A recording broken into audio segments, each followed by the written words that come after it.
Welcome to the Inside Digital Transformation Podcast. Inside Digital Transformation explores how organizations of every size and shape are using technology today to survive and thrive in the face of relentless change. If you are a business or technology leader charged with making the most of digital transformation in your organization, then this podcast is for you. And now here's your host, Alan Bernard, a technology journalist, editor, and copywriter who has been covering the intersection of business and technology for over 2 decades. Hi everyone, thanks for tuning in. In today's episode, I'm dissecting the multi-cloud with the help of John Roese, Global CTO at Dell Technologies. After 15 years of rapid adoption, most companies today have multiple clouds. What they don't have is a true multi-cloud. Rose and I talk about how companies are rethinking cloud and IT services holistically to better understand how, collectively, multiple clouds can be turned into a multi-cloud that meets the organization's need for centralized security, management, and control, while still enabling use cases that take advantage of the collective and individual capabilities multiple clouds have to offer. All right, well, John, thank you for being here. Yeah, thanks for having me. So, we are talking about multi-cloud, as I mentioned in the introduction, and but I think a good, I'd like to know from you what you think digital transformation is, kind of set the baseline for this conversation. You are the CTO of Dell, so I'm particularly interested actually in what you think the definition of digital transformation is today. Sure. That's what the game is about these days. If you look at any business in almost any industry, the tools that they're using to compete obviously have always included their brand and their people and quote unquote their product. But the last decade and a half, 2 decades, there's been a very clear delineation between companies that also are able to embrace various layers of digital technology to give them an advantage. Now, it manifests in a pretty simple way. It basically says, look, you're actually trying to divide up the amount of work that you have to do as a company to be successful. You're dividing the work between the humans that are your business and machines. Historically, that division of labor was around the mechanical tasks. We were using machines to run factories, to produce power, to drive, to provide transportation. And we all understood that pretty well. And in fact, there was go back to the Industrial Revolution, what it was is who can shift as much work to the machines wins. And that's exactly what happened. Digital transformation is a little different. It says we're not actually talking about the mechanical tasks anymore. Those are still important, and some of those do emerge. Now we're talking about the thinking tasks, the data tasks. How can you target your sales force more effectively? How can you optimize your supply chain? These are digital tasks. And as you shift that work to quote unquote machines, obviously in the last couple of weeks in the AI discussion, that's become fairly prevalent, but it's not new. Sure. And what we found is customers that did that generally perform better than customers that didn't. But it wasn't a binary thing. It wasn't as if there is any enterprise in the world that isn't digitizing something. It was a difference between who does it best and fastest. Who closes that circle faster between understanding data, gathering data, understanding the data, getting insights from the data, being able to act on that data and putting that action back into production. That virtuous cycle, the speed in which you do that characterizes whether or not you will win or maybe not win in the digital transformation race. And the digital transformation itself is anywhere where you are, in fact, using technology, in this case, digital technology, to shift work between what your people were doing and what could be done by a machine to allow your business to move faster, to be more insightful, to be more aggressive. That's a generalized definition of digital transformation. Now, there's a lot of stuff underneath it, but a lot of people miss the point sometimes. Random acts of adopting digital technology is not digital transformation if it doesn't achieve a rebalancing of the work, a speed in the action. And so a lot of the time we forget that there's a purpose behind digital transformation. It's not just an activity of adopting digital technology. And if you don't achieve the purpose, if you don't come out faster and more agile and more efficient than your competitors, you're kind of like the person building incredibly good horses after the cars came out. And that's, probably not a winning formula. So anyway, that's a high level discussion. We could spend a year talking about the details of it. Right. Sure. But in essence, that's what it's about. Right. So, I think about it in terms of business outcomes today, right? As opposed to even, I don't know, say 15, 20 years ago, where it was about streamlining operations, right? Efficiencies, cost savings, things like that, labor arbitrage, right? But that has shifted today to business outcomes, I think, as the key indicator of whether you are actually doing digital transformation or not. correct? Yeah, no, you're 100% correct. In fact, we did a internal study a couple of years ago when AI was really starting to become more interesting to people, more accessible. And we've been working in the space for a very long time. And at any given time, we might have 1,000 projects going on related to machine intelligence in some flavor. And 5 years ago, when we did that analysis, there were a lot of projects going on. But it turned out that the vast majority of them actually had no business impact. They had no measurable ROI. They didn't improve anything. But if you do several hundred of them or 1,000 of them, and enough of them cause a 5% improvement in your supply chain or a 10% improvement in sales targeting, and they start to impact, to your point, the business outcomes. How do you find a customer? How do you build a better product? How do you service the customer? Then you start to see meaningful impact. And so, I think one of the things that we've seen, broadly in the enterprise world is, again, back to my point of random acts of technology. Sure. It's okay to experiment. I stood up in front of a keynote, 7 years ago when I was the chairman of the Cloud Foundry Foundation, when cloud native was starting to emerge. And most people were deer in the headlights. And I stood up in front of, I think, 20,000 people at a conference out in San Diego. And I said, my one piece of advice to all of you, even if you don't understand it, is the next project you do it in a cloud native way. Use this tool chain, even if you don't have to, because you need to learn it.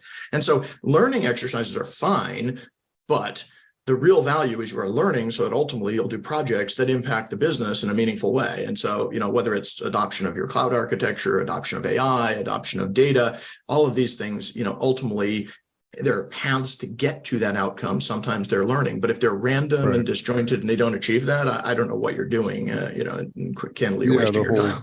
Sure, the whole technology for technology's sake, right? Yep, the shiny object. Our competitors are doing it, so therefore we must have a website, an app, pick a ERP, a CRM, whatever it is. We have to do AI now, right? Oh my God. Yeah. So this is a good segue into multi-cloud then. So how does multi-cloud fit into what we just talked about, this definition of digital transformation as business outcomes, as opposed to just infrastructure? Because that's what cloud is ultimately. It's just infrastructure. Right? Yeah, and in fact, multi-cloud architectures, at least our opinion is, they become the foundational infrastructure, the engine behind any digital transformation. And the reason for that is, if you think about, the complexity of every digital transformation these days, as you're thinking, it's multiple technologies, it requires, a tremendous amount of ecosystem working to help you do that to achieve that outcome. You need a platform, and honestly, we've all agreed now, I think, violently that the architecture of infrastructure needs to be a cloud operating model. It needs to be elastic, automated, abstracted, virtualized, et cetera. All of the things that we know, and whether that's an edge or a private data center or a public cloud, it makes no difference. Cloud's the right operating model. So first and foremost, you establish. You want to do your digital transformation using an infrastructure that is as agile as you aspire to be in the outcome. So those technologies are pretty important. That's a good point, though, because sometimes you don't, if you're not aspiring to be agile, to scale on demand, things like that, then maybe maybe cloud isn't the right way to go. Maybe mainframe or something, right? Yeah, well, I think there's still a lot of mainframes out there. It turns out there are certain workloads that are.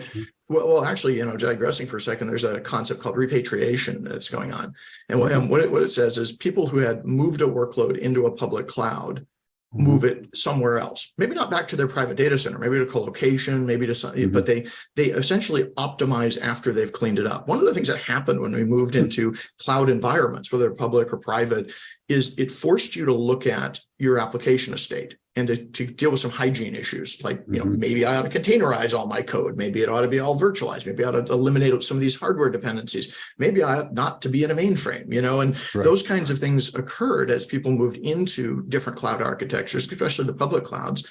But then they discovered, that hygiene and the ability to run in the public cloud, once the workload was stable, it wasn't really economically viable. It's very expensive to run there if you're not really using any of the tool chain. And so repatriation is, hey, people ended up kind of cleaning up their application estate as they migrated into cloud architectures. And then they realized, well, wait a minute, once it's running, if I never touch it and it's just stable, I should go to the place where the data is, or where the highest performance is, or more importantly, where the best economics are. And so, we're seeing that kind of movement of workloads, because people realize that sometimes you don't need the most advanced tool chain in the world. You're not doing a research project. Once you put a container into production and it's just processing data, you kind of leave it alone. In fact, you should leave it alone. Humans are bad. for security and reliability and a bunch of other things. Well, and that's another whole question. If it ain't broke, right, then digital transformation becomes a different conversation, right? Absolutely. But back to multi-cloud then, because you can do private cloud, you do hybrid cloud, and I do want to get into those definitions a little bit. But, you're kind of leaning into multi-cloud as a solution versus just going with AWS. And I'm thinking hyperscalers, I think we're kind of talking along those lines, right? Yeah. Let me talk about multi-cloud, but go ahead. Exactly. Our definition of multi-cloud is any cloud that you use. And there are clearly telecom clouds, edge clouds, private cloud environments, co-located clouds, and definitely the hyperscalers. We work with all of them. All clouds are good for the following reason. Each cloud architecture gives you a capability.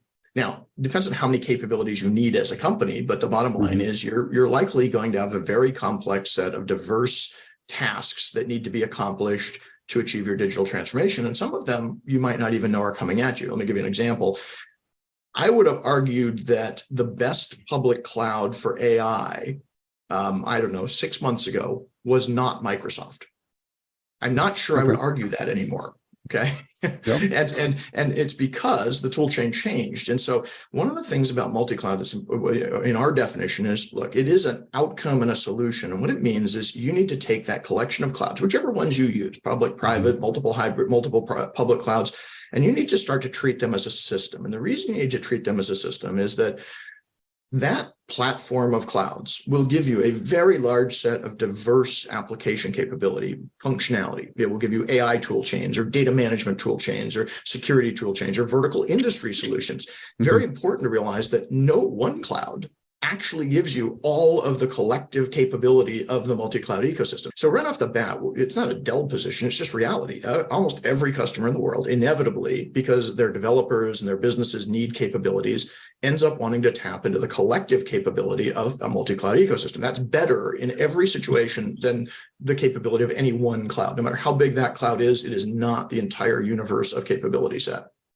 So you want to be able to tap into the cloud as a pool. I mean, as a pool of resources. As an individual cloud, it's a pool of resources, right? Yeah. But you want to expand that over multiple clouds. But why? Is my question. Does it, because the complexity increases, right? The data costs increases, right? The management overhead is huge. I mean, you're getting a million lines from AWS every month, on your invoices. Who the hell really knows what's going on? You got zombie servers sitting out there. And so the management task of sprawling cloud sprawl. I mean, that's the definition of multi-cloud, right? No, that's actually multiple cloud. That we use this language. We've basically been telling people, look, we are not in the multi-cloud world in most enterprises. We are in the multiple cloud world. That's how I've been thinking of it. Right? Exactly. People have, and so the difference between a multiple cloud environment and a real multi-cloud, which has to be built, it has to be engineered, is that in the multi-cloud world, while you still have access to multiple clouds and the diverse compute resources, you start to turn other layers horizontal. You start to decide that I don't want my data to sprawl, so I need to put that into a common substrate. For instance, some of my data, my systems of record, probably ought to be in a co-located software-defined cloud storage layer that any cloud can access rather than in any one of them. That's a very powerful tool if you do it. My edges, one of the things we're announcing in a couple of weeks at DTW, it was Frontier, the first version of that. We realized that if every cloud builds an edge, then you end up with edge proliferation, which is a disaster. All these appliances everywhere. So Frontier is about, how do I give you a single architecture that any of the clouds can software deploy into to push their workloads and their tool chains out into the real world? That's a horizontal. If you look at things, even like data protection, we're a big player in what are called cyber vaults and cyber recovery. What happens when your security goes wrong and you have to recover? Well, it turns out that started as kind of an on-prem thing. It very quickly became a common substrate that you can deploy that technology across all of your clouds and treat it as a common service. Your data protection is effectively horizontal, regardless of which cloud you're using. And then even security, one of the things that we'll talk about is zero trust. As you move towards zero trust, the first thing you have to do to have any chance is you've got to create an authoritative, separable control plane for identity, policy, and threat management. Meaning you got to have a single pane of glass. You can't do that if that control plane is the control plane of any one cloud. And so more and more we're seeing kind these of like Kubernetes layers. for containers. Exactly. Application orchestration. There, you have companies like ServiceNow and ITSM. They are not in any one cloud. They manage all of them. And so there's this balance of, in a properly well-formed and engineered multi-cloud environment, you are still using the clouds you need to use for the applications and tool chains, but you are organizing them and turning certain things horizontal to make sure you don't have data sprawl, that you have consistent security, you don't have edge proliferation. That's the game we're up to, which is how do you help people build that? Because that is a much more sustainable platform that doesn't compromise on access to cloud services. So it's a journey, but it's important. So, basically you're taking the concept of the original a single cloud and extending that across multiple sources or multiple resources of compute storage. Exactly. Compute and storage primarily, right? Networking is in the mix. And security. There's all kinds of layers in there. But multi-cloud versus multiple clouds. Now, multiple clouds are it's a regional play, right? It's a content delivery network play. It's getting data and apps close, or compute close to the apps that are consuming them, that type of thing, which I guess we could call edge maybe in this instance, but absolutely. It's a pretty big edge sometimes, because I think of edge more as a local resource for a local IoT network or something like that, right? In a manufacturing. Old edges versus new edges. Is that kind of okay? But then you have the server closet, which is going back to client server days, right? And it just seems like it just comes full circle continuously. Oh yeah. Yeah, no, you're absolutely right. I mean, edge was one, first of all, there's old edges and new edges. Old edges are a discrete piece of compute capability out in the real world. And that was the IoT world. And, we've been building SCADA networks and things like that for, forever. I think we shipped $5 billion worth of infrastructure out into places that aren't data centers. It's definitely not a new business for us. That's not the edge that we're talking about in the multi-cloud world. In the multi-cloud world, what we're realizing is that the geometry of the multi-cloud world is not just sprawl this way or horizontal, meaning multiple big clouds that you have to bind together horizontal. Each of those clouds, ultimately driven by the need to process data efficiently, are becoming distributed. They need to have some of their compute resources, primarily their data pipelines and application pipelines, closer to where the data is. And they need that for a number of reasons. It's not just all about performance. Sometimes it's about sovereignty. Sorry to interrupt. Closer to where the data is, or closer to where the use case is, the application? The use case. The same thing for me. The data and you're right. The data could be sprawled all over the place, but it's really where the actual processing of the data to achieve an outcome, which is the definition of a use case. You're absolutely correct. Like, for instance, in an industrial space, if you're doing, we have a lot of customers that are doing video analytics of production lines. You know, with modern AI and machine learning and computer vision techniques, you can do very interesting things. Turns out, in order to do that on a production line that's running really fast, you really actually have to have most of the interpretation of the data happen local, because it has a feedback loop back to the control systems.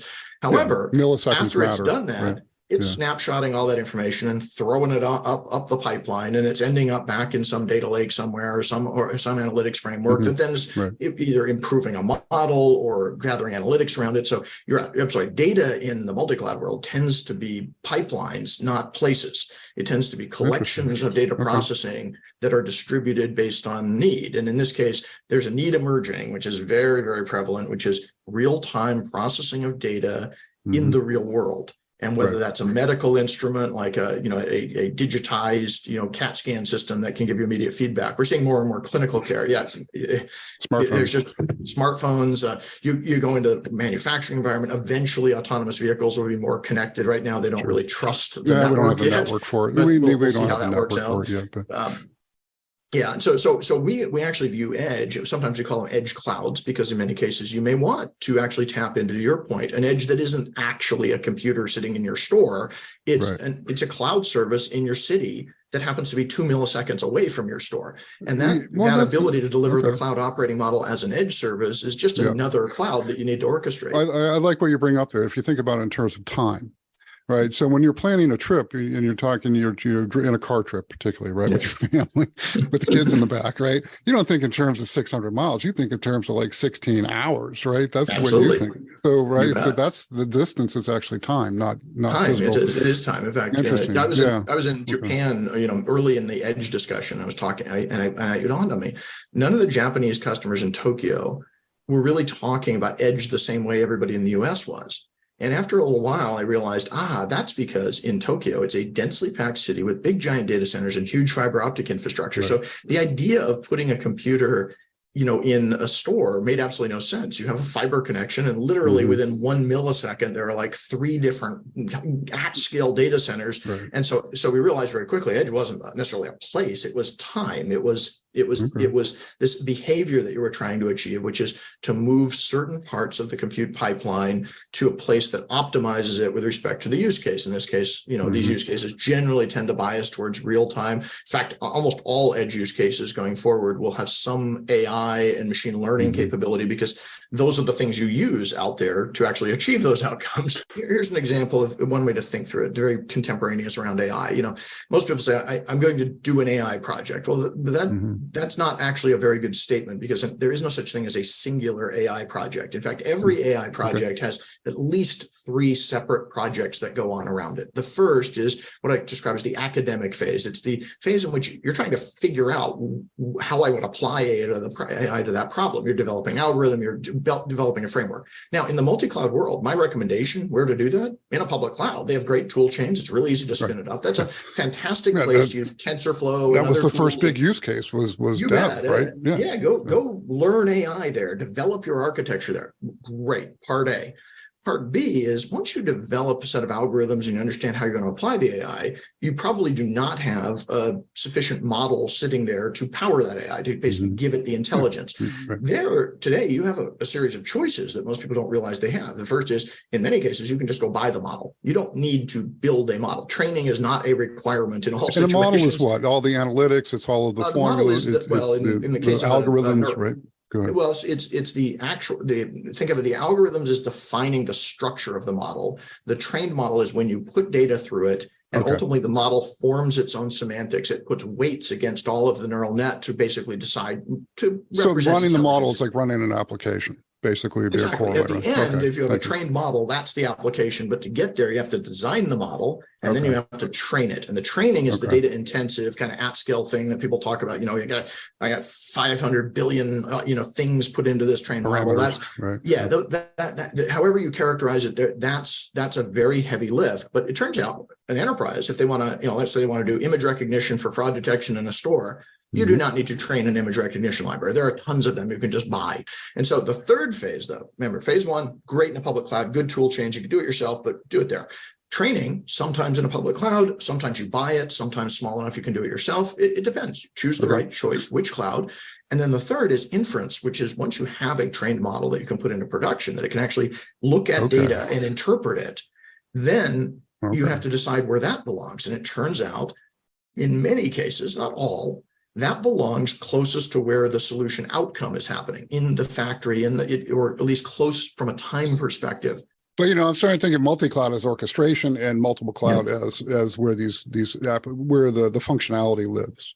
Right, the logic lives. Right, that's kind of where I'm kind of landing a little bit. Yeah, some of it isn't. I want to be careful with the word orchestration. There was a problem. One thing we're against in the multi-cloud world, we think multi-cloud ought to have certain things horizontal. The one thing I don't think it should have is, I don't think you want to put a big umbrella across all of the clouds and hide their diversity from a compute perspective. I want to be careful that customers don't interpret multi-cloud as turning all clouds gray. We like the clouds to have a spectrum. It's good that there are different ways to do things in different clouds. It's just some things need to be turned horizontal.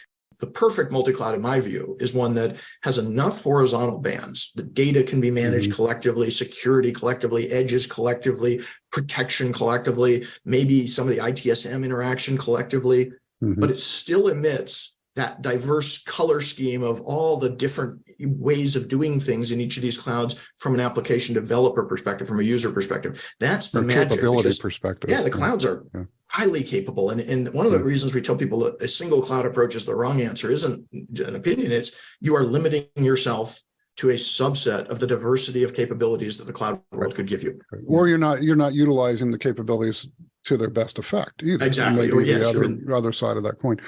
So where are we at today as far as multi versus multiple? We are squarely in the multiple cloud world right now. Okay. And we are slowly emerging from it as people start to re-architect. It's kind of funny. You would think cloud is the brand new thing. Why are you re-architecting? It's not new. Most people have been on the cloud journey for a long time. They built version 1, maybe even version 2 in the multiple cloud world, and they realized there were consequences. We're just entering what I call the re-architecture phase. We figured out how to use clouds. Good, tick. That's important, because if you don't do that, you're toast. Now you figured out how to use them, and then you realize, I have too many of them, or I don't know which one to use, or I have stuff in the wrong place. That's perfectly fine. Now you go into a hygiene phase, which says, okay, are there ways for me to bring some order to the chaos? And what I want is, I don't want to give up the cloud operating model. I don't want to give up access to the diversity of capabilities, but I do want it to behave as a more predictable, stable system. And I do want to have it back under my control. Because honestly, here's a simple question. If you ask a customer, where are the control points that they have in their cloud environment that are authoritative, that they can actually assert security or actually assert orchestration, in the multiple cloud world, you can't find them. Because even something like Kubernetes is a good example, which is a great way to orchestrate application delivery. In the multiple cloud world, there's a different Kubernetes in every cloud. It's got a different structure. There's slight variations of each other. There isn't a top-down view. It even becomes hard to actually use a common repository, because the repository might be in the wrong place. And so you can set up a control plane for Kubernetes, absolutely, which is between a step multiple towards clouds. Multi-cloud. That layer, which is not one we directly play in, but people like VMware and Red Hat, and they are all playing in that layer, saying, well, one of the other layers you could orchestrate is container management. We're like, sure, that sounds like a really good idea. I would like to be able to take this microservice out of a repository and put it in any cloud I need it in.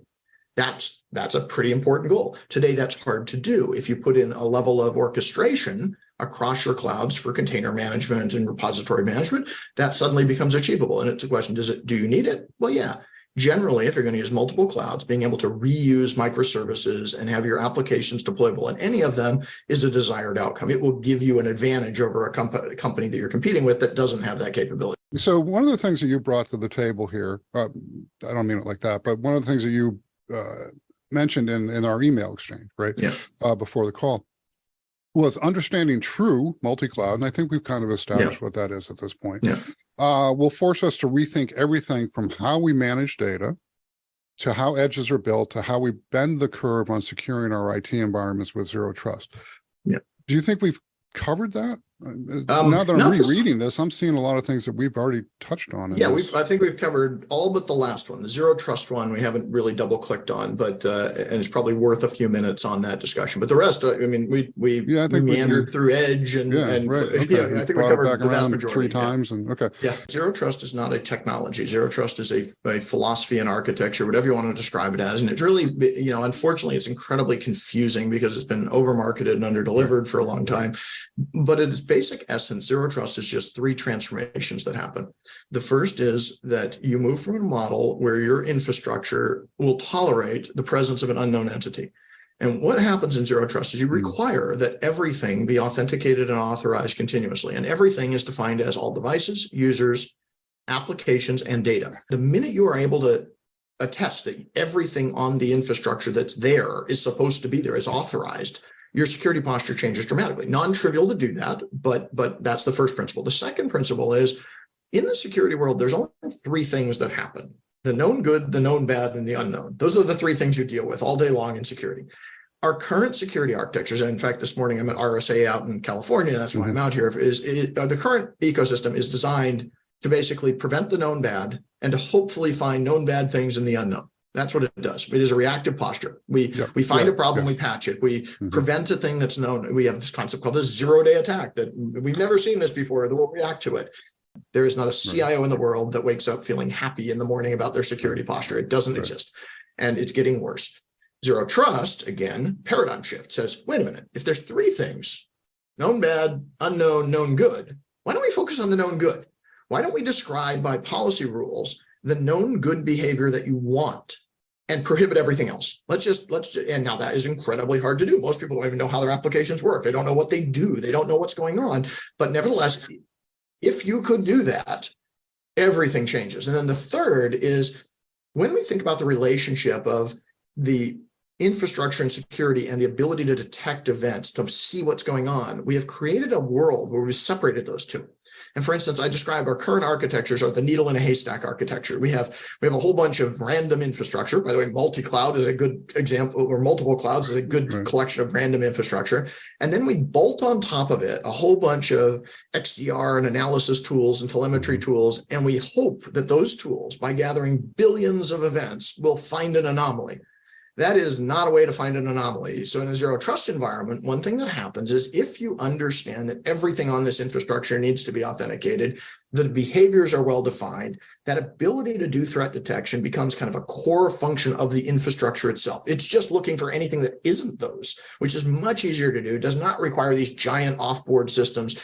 Now, this is radical surgery. You can't do this easily. The brownfields don't look like this, but to your point, the tool chain's there. People have authentication tools, they have policy tools, they have telemetry tools. They just don't have them organized properly. So the second element of zero trust says, well, what you're really actually going to do to make this work is, whether it's greenfield or brownfield, mostly greenfield, you have to start to build a system that can deliver these outcomes. And the system actually has 3 layers. The top layer has nothing to do with technology. It's a layer of what's called business controls, which most customers don't really have today fully enumerated. What is the behavior you want from your infrastructure? And an example of a business control could be all data created in Europe belongs in a European data center. That is a business control. Or only engineers can access the resources of a development lab. That's another word for that is policy, right? It's business policy, because the second layer is once you have those business controls defined, you need an authoritative control plane to translate them into action. And the control plane in zero trust is actually, it's complex, but it's not that complex. It's actually just 3 things. It's an authoritative identity management framework so that identity is consistent anywhere. That if you're John, whether you're on Amazon or Google or a private cloud. You can get that today from Active Directory. You absolutely can. Active Directory, there's a whole bunch. None of these tools do not exist today. They actually exist in fragmented states. The second element of the control plane is the policy framework. That's a little immature. That there are different policy frameworks. You have things like conditional access policies and least privilege access. I think a lot of that comes from the fact you just don't know what your infrastructure is really doing. Exactly. The infrastructure is kind of ad hoc and chaotic, and there aren't really good changes moment to moment. But the bottom line is, if you want to do zero trust, you don't just need an identity management framework. You need a policy architecture that can enforce or translate those business controls into actual technical activity across your multi-cloud. And then the third is you need a pane of glass, a telemetry framework where instead of sending some of your telemetry to Splunk and some of it to somewhere else, you're organizing it in a way that you can actually see the consistent behavior of the environment. So that's control plane, which, by the way, all those tools exist today, but they don't exist in the right format. They're buried inside of a particular data center or in a particular cloud, or maybe your identity management is fragmented. You use Amazon's for Amazon and Active Directory somewhere else. And that's not a good idea in a zero trust world or any security world. What you'd want is to have that as a separable authoritative control plane. Again, another horizontal in the multi-cloud world. And then the third layer of zero trust is the infrastructure itself. That the thing that enforces this is the infrastructure. And so you need to have everything in your infrastructure be subordinate to that control plane. That architecture is hard, but not impossible by any stretch of the imagination. All right. Well, thank you, John. Wonderful conversation. No, thanks for having me. It was a lot of fun. Good, lots to talk about. Lots more in front of us. If you liked this episode, please tell your friends and check out our other shows. You can find Inside DT on all the major hosting platforms, including Apple, Amazon, Spotify, and Google. Talk to you soon.